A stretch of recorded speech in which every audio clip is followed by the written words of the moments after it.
আয়করদাতাদের উদ্দেশ্যে বর্তমান সময়ে বিগত 10/8/2025 রোজ রবিবার দিন 5 বছরের কারাদণ্ডের কথা উল্লেখ করে জাতীয় রাজস্ব বোর্ড থেকে একটি নোটিশ জারি করা হয়। কারণ আপনারা যারা 2025-26 সালে আয়কর রিটার্ন জমা দিবেন তারা অবশ্যই সাবধানতা বা সতর্কতা অবলম্বন করবেন।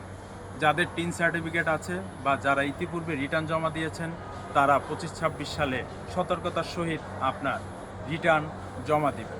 কারণ মনে রাখবেন, বাংলাদেশ আয়কর আইন 2023-এ জিরো রিটার্নের কথা কোথাও উল্লেখ নেই। আমরা সাধারণত সামাজিক যোগাযোগ মাধ্যমে বা ইন্টারনেটে তথ্যে ভুলবশত আমরা এই প্রবণতায় জিরো রিটার্নের প্রবণতায় আমরা ভুল করে থাকি।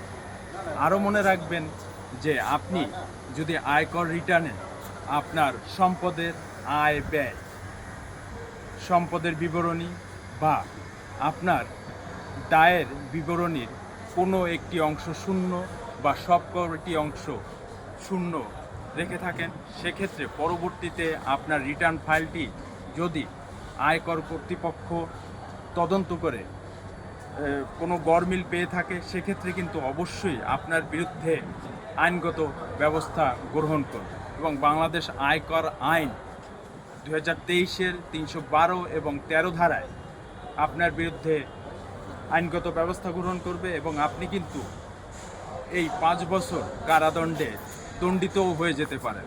তাই সবসময় সাবধানতা অবলম্বন করুন এবং শুধুমাত্র কম্পিউটার ম্যান বা কম্পিউটারের দোকানে গিয়ে আপনারা আপনাদের আয়কর রিটার্ন জমা দেওয়ার প্রতি নির্ভরশীল হবেন না, তাহলে কিন্তু আপনারা রিস্কে থাকবেন এবং আপনারা কিন্তু ভবিষ্যতে বিপদে পড়বেন। আপনারা প্রয়োজনে একজন আয়কর এক্সপার্টের ওপিনিয়ন নিয়ে আপনারা আপনাদের আয়কর রিটার্ন জমা দিবেন এবং অবশ্যই মনে রাখবেন, জিরো রিটার্ন জমা দেওয়ার আইনে কোনো বিধান নেই। আপনি যদি চান সেক্ষেত্রে আপনি আপনার আয়কর ফর্মে আপনার আয় ব্যয়, সম্পদ এবং দায়ের স্পষ্ট বিবরণী দিয়ে আপনি ফর্মটি পূরণ করে সাবমিট করতে পারেন। যদি আপনার করযোগ্য আয় হয়ে থাকে সেক্ষেত্রে আপনি কর দিবেন, আর আপনার যদি করযোগ্য আয় না হয়ে থাকে সেক্ষেত্রে আপনার কিন্তু কর দেওয়ার কোনো প্রয়োজন নেই। কিন্তু আপনি অবশ্যই স্বচ্ছতার সহিত আপনার আয়কর রিটার্ন ফর্মটি জমা দিবেন।